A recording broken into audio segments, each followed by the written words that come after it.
की मिल्कीपुर विधानसभा सीट पर हुए उपचुनाव में बीजेपी ने बाजी मारी। इस जीत के साथ ही मिल्कीपुर में बीजेपी ने अयोध्या की हार का बदला ले लिया। अयोध्या में राम मंदिर बनने के बाद लोकसभा चुनाव में जिस तरह से समाजवादी पार्टी के अवधेश प्रसाद ने फैजाबाद सीट पर जीत दर्ज की थी, उसे बीजेपी के लिए बड़े झटके के तौर पर देखा जा रहा है। समाजवादी पार्टी ने इसे भी इस जीत को खूब भुनाया और अवधेश प्रसाद को अयोध्या नरेश कहकर बीजेपी के जख्मों पर नमक रगड़ने में कोई कोर कसर नहीं छोड़ी। लेकिन अब जब योगी ने खुद कमान संभाली और रणनीति बनाई तो समाजवादी पार्टी चारों खाने चित हो गई। योगी ने कैसे फैजाबाद सीट पर हार का बदला लिया, हमारी इस रिपोर्ट में देखिए।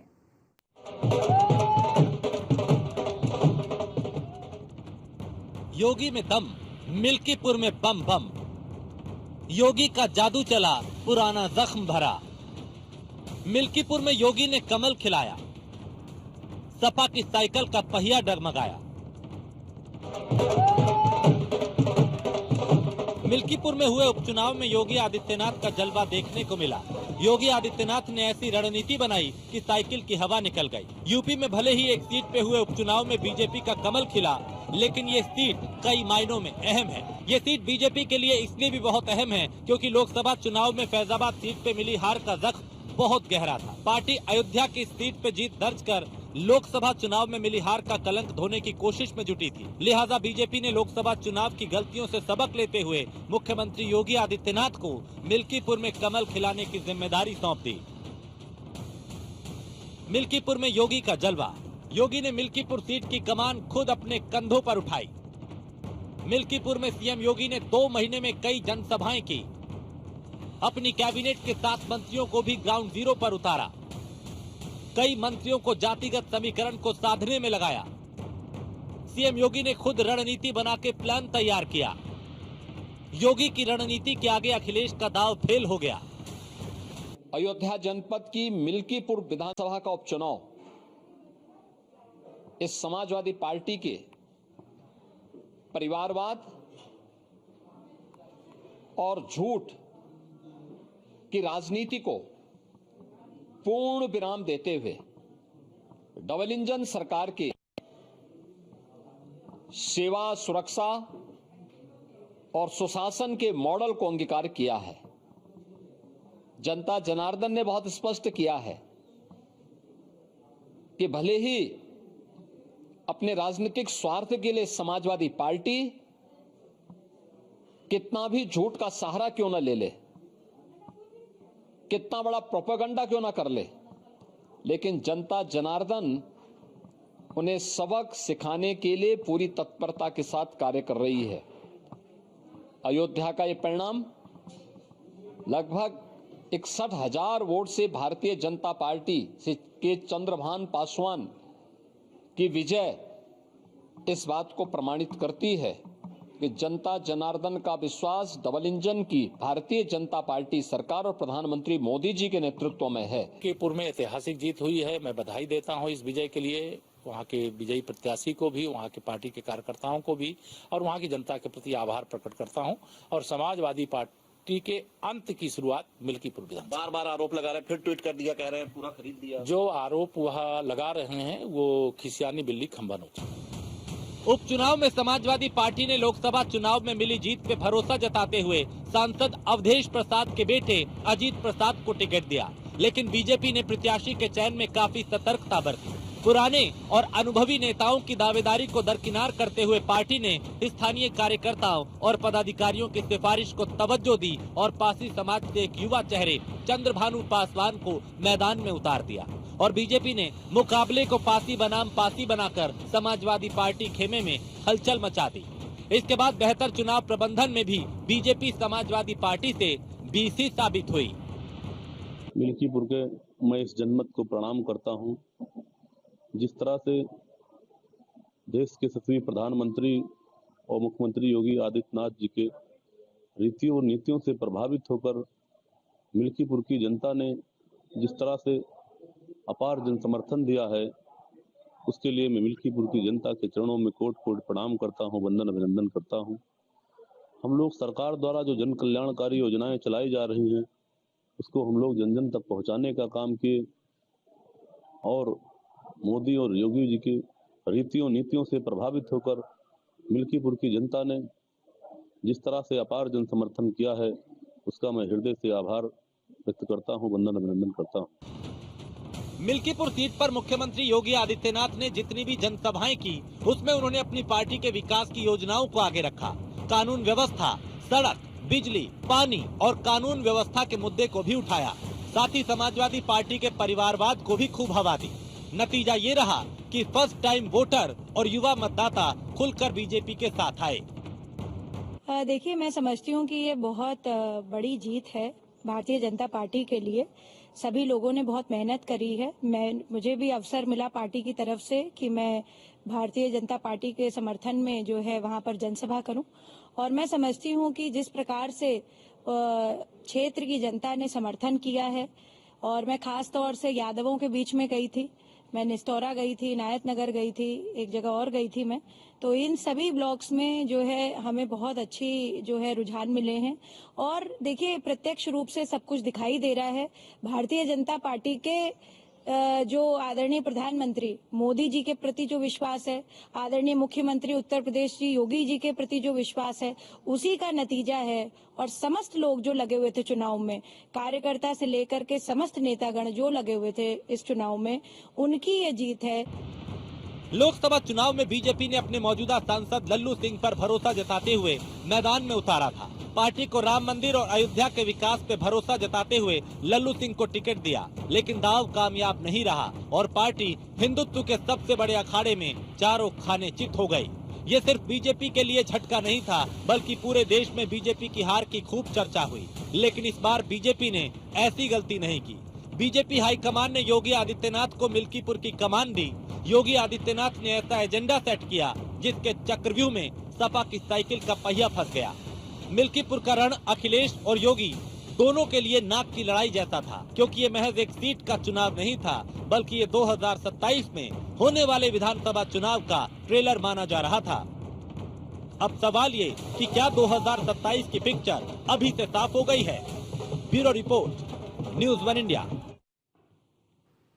तो जहां एक और बात दिल्ली विधानसभा की, तो वहीं पर बात मिल्कीपुर को लेकर भी हो रही है, और उसी के साथ कैसे यहां पर ये बदलापुर की राजनीति देखने को मिली उसको लेकर लगातार हमने चर्चा की, और एक बड़े मार्जिन के साथ यहां पर जीत हासिल की गई। तो कैसे योगी ने फैजाबाद सीट पर हार का बदला लिया और ये बदलापुर मिशन कामयाब हुआ, इसी को लेकर भी लगातार जो तमाम तस्वीरें वो सामने आई। लेकिन मिल्कीपुर में जब उपचुनाव हुए तो उस उपचुनाव के बाद लगातार वहां पर देखा गया कि आरोपों की एक बड़ी जो फहरिस्त है, बड़ी जो लिस्ट है, वो वहां पर उनके प्रतिद्वंदियों की ओर से दिखाई गई, जिसमें सबसे आगे अगर कोई रहा तो वो समाजवादी पार्टी थी। समाजवादी पार्टी ने आरोप लगाए कि यहां पर अगर बात की जाए तो बीजेपी है वो लगातार ये कोशिश कर रही है कि कैसे वहां पर चुनाव में वोट न डालने दिए जाए, फिर चुनाव आयोग को कटघरे में खड़ा कर दिया। ऐसे तमाम सवालों के बीच बावजूद जीत बीजेपी की हुई, इसी पर आज चर्चा करेंगे। खास पैनल हमारे साथ है। सबसे पहले परिचय आपसे करवा दें, शिव सिंह भारती हमारे साथ जुड़ गए हैं और प्रवक्ता हैं बीजेपी के। स्वागत करते हैं आपका। शौकत अली प्रवक्ता समाजवादी पार्टी के, किरण पाल संवाददाता भी हमारे साथ दिल्ली से है। तो लगातार सवाल जहां उठ रहे हैं उसी के साथ ये भी बात महत्वपूर्ण हो जाती है कि अगर जीत मिली है तो उसके पीछे की जो मुख्य वजह है उसको भी समझने की हमें कोशिश करनी चाहिए।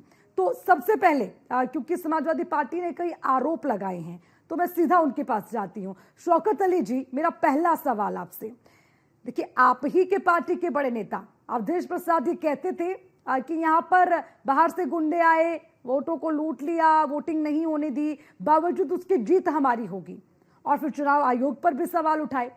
लेकिन अब अपनी हार को स्वीकार करते हैं, बहुत बड़े मार्जिन से हराया है मिल्कीपुर में।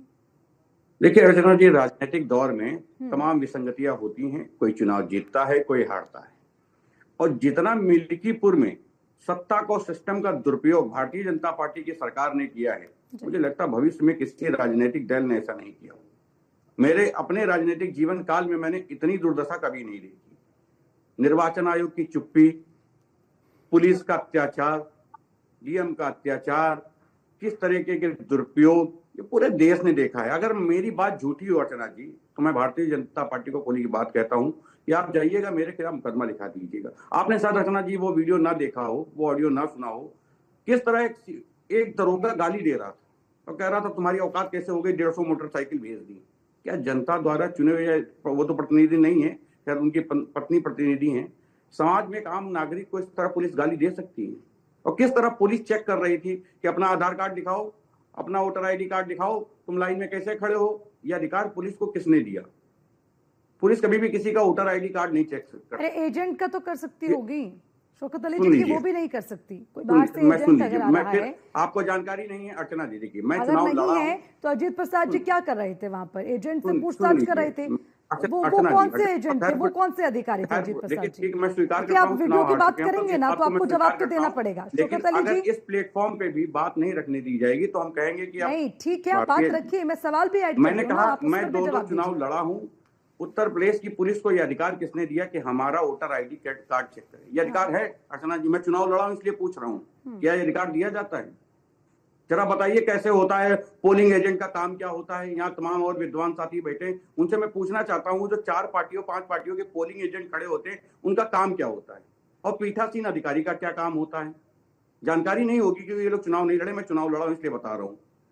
देखिए, दुर्भाग्य है इस देश का कि अब पुलिस चुनाव लड़ रही है, राजनीतिक पार्टियां चुनाव नहीं लड़ रही है, सरकार चुनाव लड़ती है, सरकार में बैठे अधिकारी चुनाव लड़ते हैं। तो दुर्भाग्य है कि कोई भी चुनाव निष्पक्ष नहीं हो सकता है।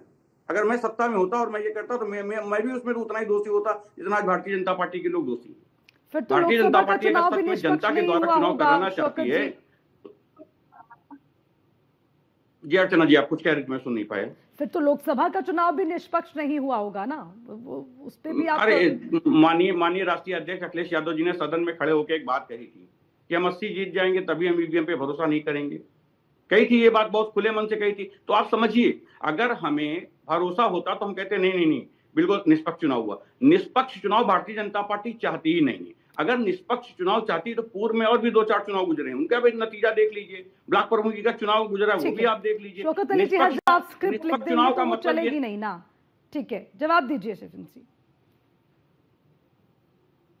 देखिए, सबसे पहले तो मिल्कीपुर और दिल्ली की जनता के चरणों में नमन करता हूं जो उन्होंने इतना बड़ा मैंडेट भारतीय जनता पार्टी को दिया। दूसरी बात यह है कि आरोप प्रत्यारोप तो इनकी जब से चुनाव शुरू हुआ तभी से इनकी हार की हताशा इनके चेहरों पर दिख रही थी और इन्होंने पहले से प्री प्लान करके, आप दिल्ली में देखिए वोटिंग के बाद कितना बड़ा ड्रामा हुआ, वोटिंग से पहले कितना बड़ा ड्रामा कर रहे हैं कि हमारे विधायकों को खरीदा जा रहा, ये सब क्या। मिल्कीपुर में चुनाव वाले दिन 2 घंटे में 500 से ज्यादा शिकायतें कर डाली। आप देखिए किस तरह का चुनाव हो रहा है, वहां बहुत से लोग हैं, जनता भी देख रही थी।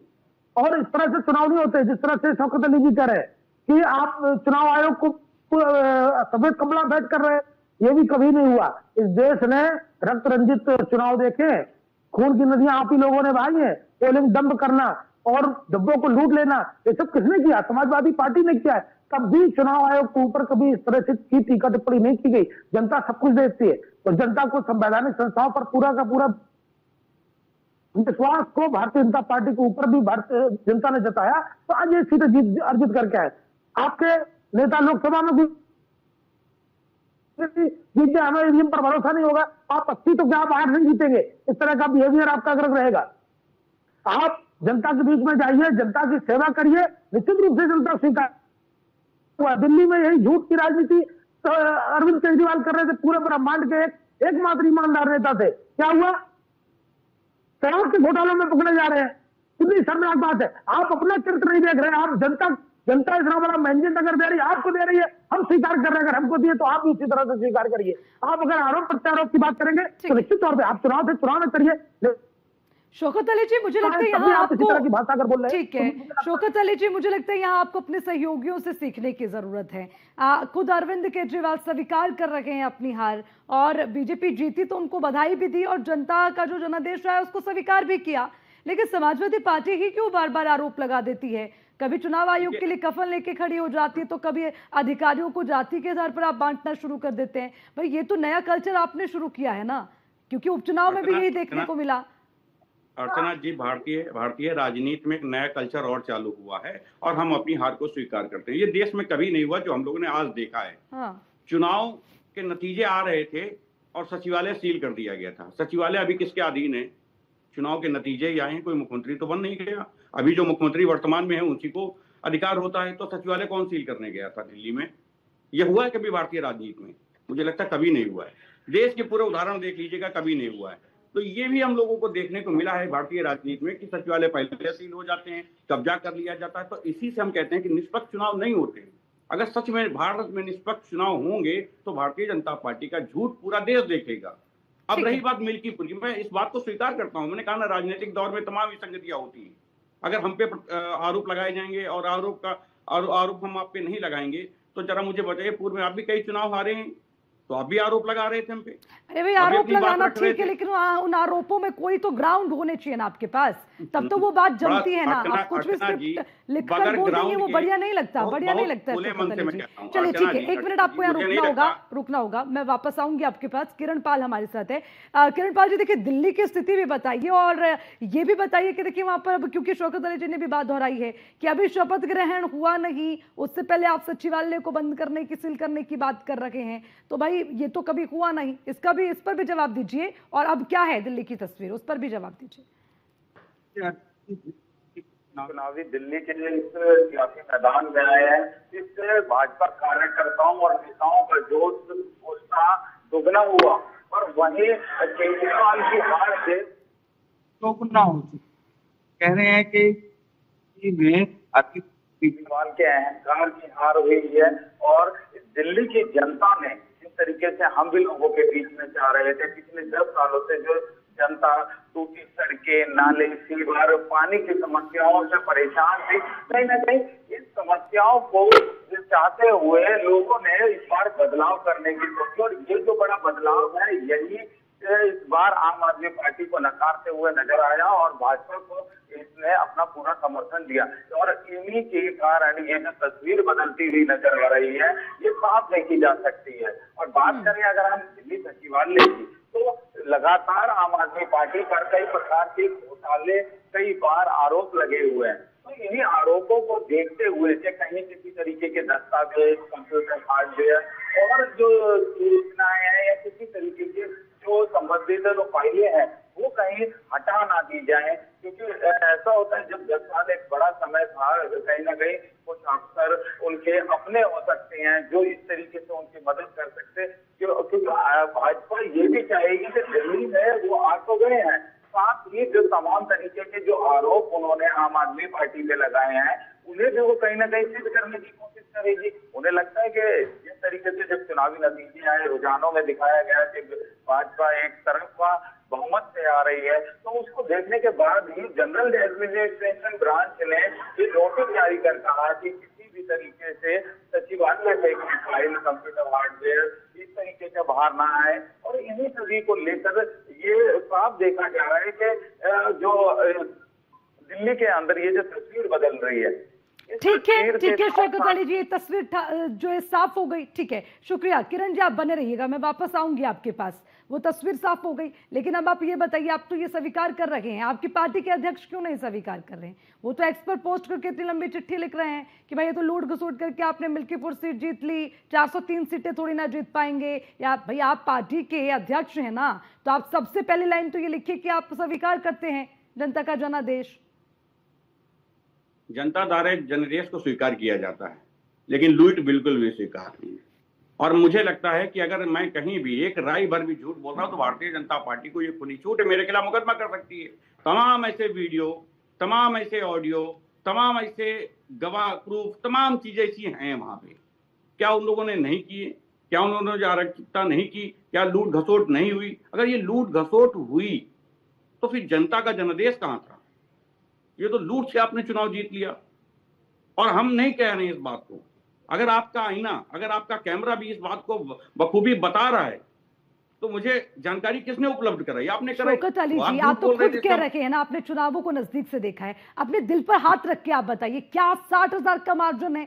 इतना इधर उधर गड़बड़ हो सकती है क्या? आप कैसी बात करते हैं? होता है, बिल्कुल होता है, क्योंकि आप हार गए। एक बूथ नहीं है, सुन लीजिए, एक बूथ नहीं, 3.5-4 लाख वोटर होता है।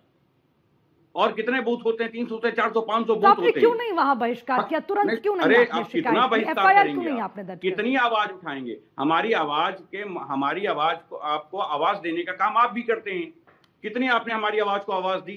हम शिकायत तो कर सकते हैं, लेकिन जनता तक पहुंचाने का काम कहीं कहीं आपकी भी शिकायत की जिम्मेदारी होती है। आपने शिकायत की आपके लेकिन सुन लीजिए मेरी बात, कौन से सुनिए। बूथ हमने कहा पे जनता समाजवादी जनता पार्टी द्वारा के चुनाव, अधिकर्ता सुन लीजिए। हैं जिन्होंने शिकायत की है? आप मुझे तथ्य दिखा दीजिए, मैं मान जाऊंगी। मैं शायद मुझे लगता है आपको जानकारी अर्चना जी कम हो। माननीय अखिलेश यादव जी के ट्विटर मेरा पर ज्ञान खोलिए, 600 से मत ज्यादा अधिक आप ट्वीट ये पड़े। बताइए सुन आपने लीजिए किए पूरी कि बात, नहीं? पूरी बात सुन लीजिए। हाँ। पूरी बात सुन लीजिए। 600 से अधिक ट्वीट पड़े हुए हैं और बाकायदा फोटो के साथ पड़े हुए। हमने कहा किसको शिकायत की है? पर्चे के साथ पड़े हुए हैं। आप बताइए जरा, आपके चैनल पे मैं खंगाल के दिखाऊं क्या? मैं अपनी टीम से कहूं कि जरा भेज दीजिए इनको, अर्चना जी को, कितना इन्होंने चलाया। एक भी आपके चैनल पे नहीं चलाया। ट्वीट से कार्रवाई होती है क्या शौकत अली जी? अर्चना जी, चुनाव के दौरान शिकायत किससे की जाती है? बताइए जानकारी है ना। आपको? चुनाव की शिकायत किससे की जाती है? उस वक्त मौजूदा जिम्मेदार कौन होता है? चलिए ठीक है, वापस आऊंगे। शौकत अली जी, माफी के साथ यहाँ रोकना होगा। हरियाणा के मुख्यमंत्री नायब सिंह सैनी क्या कह रहे हैं, एक बार सुनते हैं। उस शिक्षा से वंचित थे और आज दिल्ली के लोगों ने नरेंद्र मोदी जी की उन जन कल्याण नीतियों के ऊपर मोहर लगाई है, मोदी जी के कामों के ऊपर मोहर लगाई है और आपदा सरकार को बाहर किया है। अपनी कमियों को छुपाने के लिए केजरीवाल साहब अपनी कमियों के आरोप दूसरे के ऊपर लगाने में माहिर थे और दोनों के दो, कांग्रेस और केजरीवाल, एक ही थैले के निकले व्यक्ति हैं। केजरीवाल का जो विचार है वो कम्युनिस्ट विचार है और उस विचार को उसको अपने से मतलब है, दिल्ली से कोई मतलब नहीं था। दिल्ली के लोगों को सुविधाएं मिलनी चाहिए, उससे कोई मतलब नहीं था। दिल्ली के नाले, दिल्ली के सीवरेज, दिल्ली की गलियों में पानी, जो लोगों ने पिछले 10 वर्षों का वो अत्याचारी शासन सहा है, आज दिल्ली के लोगों ने उस आपदा को बाहर किया है, मोदी जी की नीतियों पे मुहर लगाई है। मैं आदरणीय प्रधानमंत्री जी को बहुत बधाई देता हूं कि उनके कुशल नेतृत्व के अंदर आज दिल्ली में सरकार बनी है और केजरीवाल ने तो अपनी कमियां छुपाने के लिए हरियाणा के ऊपर ही आरोप लगा दिया। हरियाणा का बेटा होने की बात कहते थे। जिसने हरियाणा की माटी के ऊपर जन्म लिया, उसी माटी को कलंकित करने का काम केजरीवाल ने किया। हरियाणा के लोग ऐसा नहीं कर सकते केजरीवाल, कि पानी में जहर मिला करके अपने परिवार के लोगों को पिलाएंगे। आपने काम नहीं किया, आपने वो सुविधा नहीं दी, अपनी सुविधा बढ़ाई है, अपने लिए काम किया है, दिल्ली के लोगों को उससे वंचित रखा है। के नेतृत्व में डबल इंजन की सरकार गति से लोगों को हमने कहा है कि हम पर्याप्त जल भी देंगे और स्वच्छ जल भी देंगे। हरियाणा पहले ही स्वच्छ जल दे रहा था, दिल्ली के जल को भी स्वच्छ करके दिल्ली के लोगों तक पहुंचाने का काम हमारी सरकार इन सब राम राज्य आया दिल्ली के अंदर 27 साल महीने, अन्ना हजारे शराब नीति की हार हुई है। देखिए, जो व्यक्ति सुविधाओं की बात करता था, जो व्यक्ति बच्चों को एजुकेशन देने की बात करता था, जो व्यक्ति युवाओं को डॉक्टर इंजीनियर बनाने की बात करता था, उसने नशे में धकेल दिया, आपके सामने है।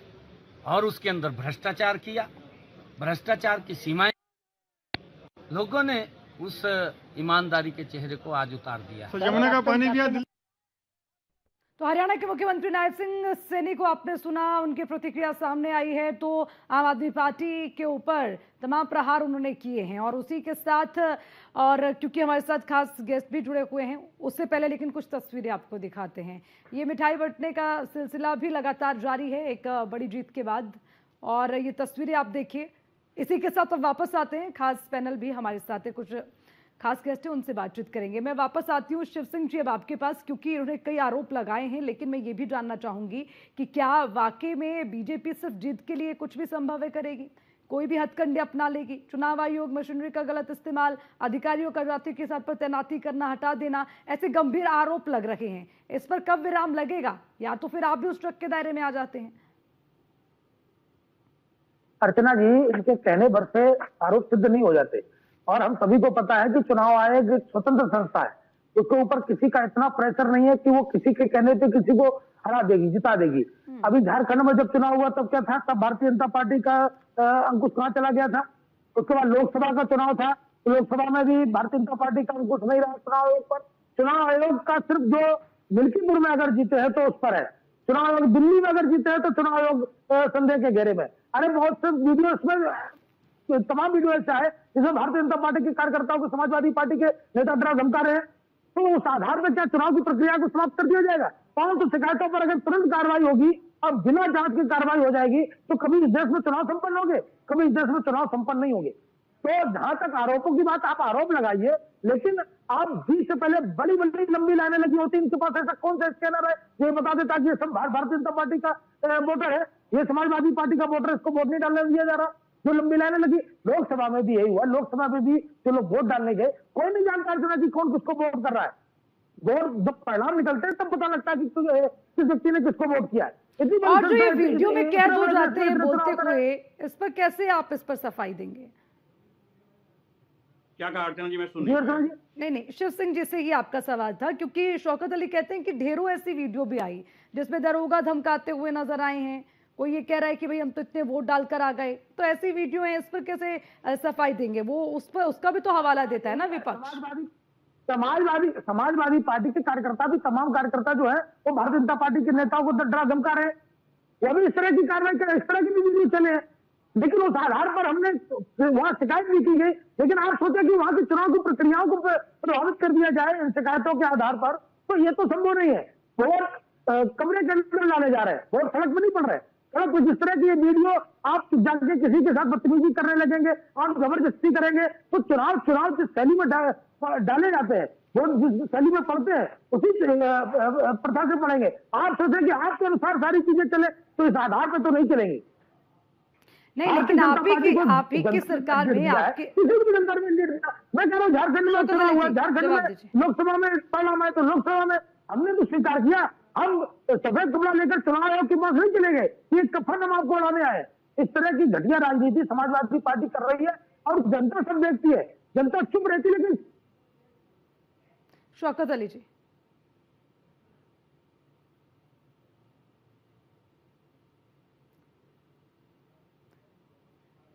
चलिए वापस लौटेंगे, लेकिन उससे पहले कुछ तस्वीरें सामने आ रही हैं, वो अपने दर्शकों को तस्वीरें दिखा दें आज की, क्योंकि जो नतीजे रखे हैं उसके बाद से लगातार ये तस्वीरें इस तरह की सामने आ रही है जिसमें काफी उत्साह भी है, खुशी भी है। और ये देखिए, दिल्ली से सीधी तस्वीरें दिखाते हैं, मिठाई बंट रही है, सब में खुशियां बंट रही हैं, एक दूसरे को मिठाई खिलाकर बधाई दी जा रही है। बीजेपी जो है पूरी तरह से जश्न मनाती हुई नजर आ रही है। ये तस्वीरें आपको दिखा दें तो कई चर्चित ऐसे चेहरे हैं जिन्होंने दिल्ली में जीत हासिल की है। नई दिल्ली से बीजेपी के परवेश वर्मा, जिन्होंने अरविंद केजरीवाल को पछाड़ दिया, अब उनका नाम सबसे ज्यादा चर्चा में रहने लगा है, क्योंकि साफ तौर पर कहते हैं कि आपका जो मुकाबला है वो किससे है, और उस मुकाबले को आप जीत रखे हैं तो उससे भी कहीं ना कहीं जो आपकी बात है वो जरूर होने लगती है। और उसी के साथ ये तस्वीरें भी आप देखिए तो कई दिग्गजों का जो तनाव है वो बढ़ गया, क्योंकि कई बड़े चेहरे ऐसे हैं जिन्हें जीत हासिल नहीं हुई, बावजूद इसके जब वो बड़े बड़े दावे करते नजर आए। तो वहीं दूसरी तरफ बीजेपी की ओर से प्रचंड जीत की बात सामने आई, तो वो तमाम तस्वीरों को भी हमने देखा।